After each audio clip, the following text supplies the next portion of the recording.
This job was a nightmare. Still, it was better than nothing.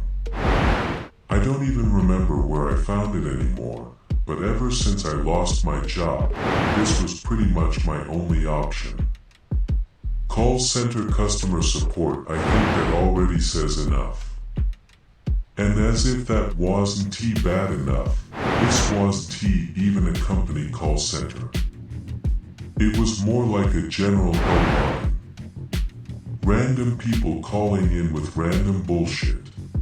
I'd only been working there for 2 weeks, but in that short time I'd already heard just about every kind of stupidity imaginable. You wouldn't believe how many people still use phone lines like this to ask for cake recipes or help with a cat stuck in a tree. But yeah, those people still exist. The workplace itself wasn't that bad. Just an average office filled with painfully average, boring people. Honestly, thinking back on it, I barely talked to anyone during those 2 weeks. Everyone was locked inside their own little world, snatching up calls as fast as they came in. I never would be thought a place like this could still get so many calls these days. Good morning, inmate number 17.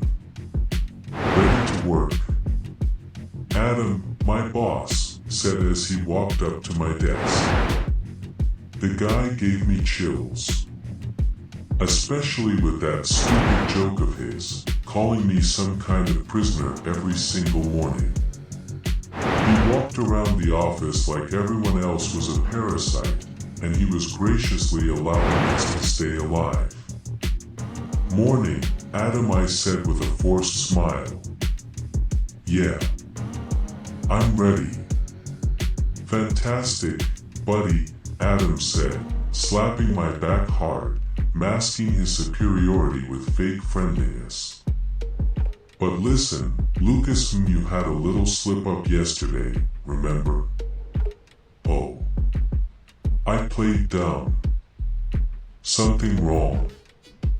Well, pal, how do I put this? Adam said, smacking his lips. You can't just hang up on people, right? That's literally our job. Listening to every problem. But you know what? I'll let it slide this time.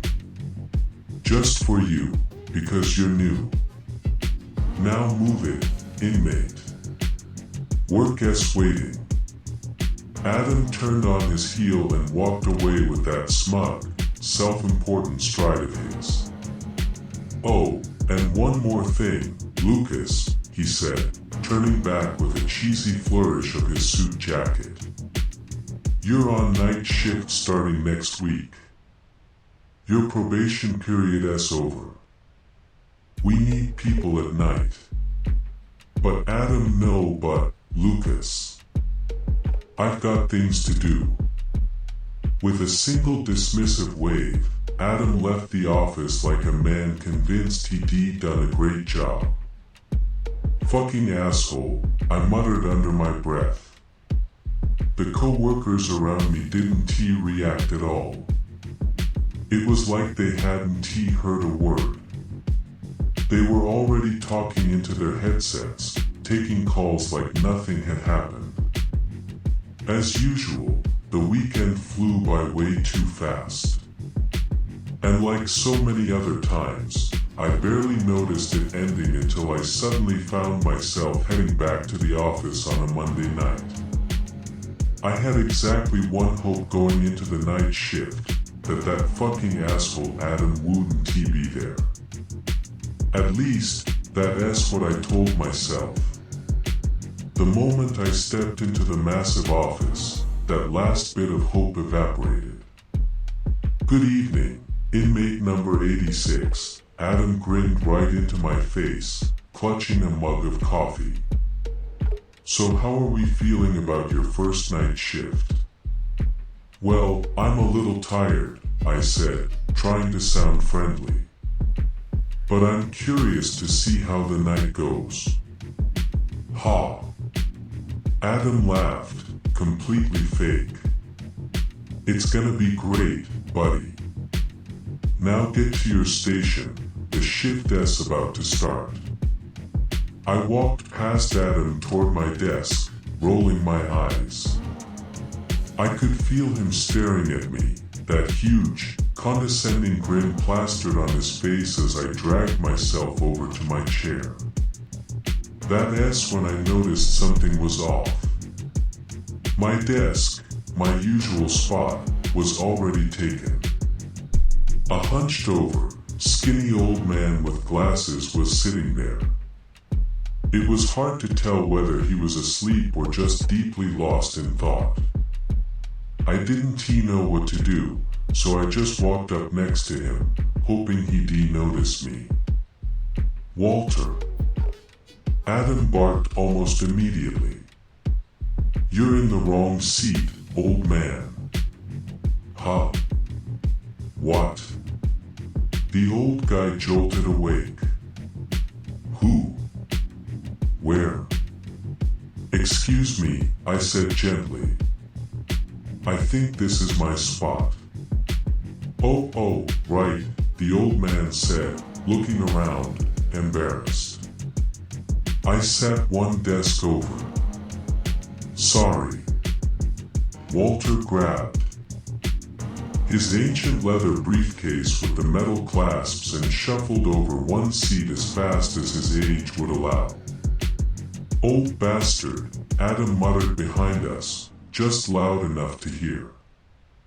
I glanced back at Adam, then at Walter, who clearly hadn't heard him and was busy trying to get comfortable at his new desk. I finally sat down in my seat. Name is Walter, the old man said, offering his hand. What is yours, son? Lucas, I replied, shaking his bony hand. It surprised me how good it felt to have someone talk to me, someone other than Adam, someone who didn't treat me like I was invisible. Walter's presence felt strange. A few more people arrived for the night shift, but they were just the usual office zombies. No greetings when they walked in. No curiosity on their faces about who I was or what the night might bring. It was like their minds were somewhere else entirely. First night shift. Walter leaned in and asked quietly. Yeah, I nodded, turning on my computer. There's one thing you need to remember, he whispered. And I mean really remember it. Don't hang up. Not a single call. You understand? You're not allowed to hang up. What? I asked, confused, when I saw how deadly serious his expression was. No matter what, Walter said, staring straight into my eyes. No matter who is calling. You cannot hang up. You hear me? If you do, it's not just you who pays for it. The others will too. Walter, it's just a phone job, I said with a nervous smile. Worst case, they fire me. No need to take it this seriously. Attention, little mice. Adam shouted from the middle of the office. Shift is starting. Everyone get to work. Hands moving, spin those little hamster wheels. Let us go. Let us go. Just do what I told you, Walter whispered. And everything will be fine.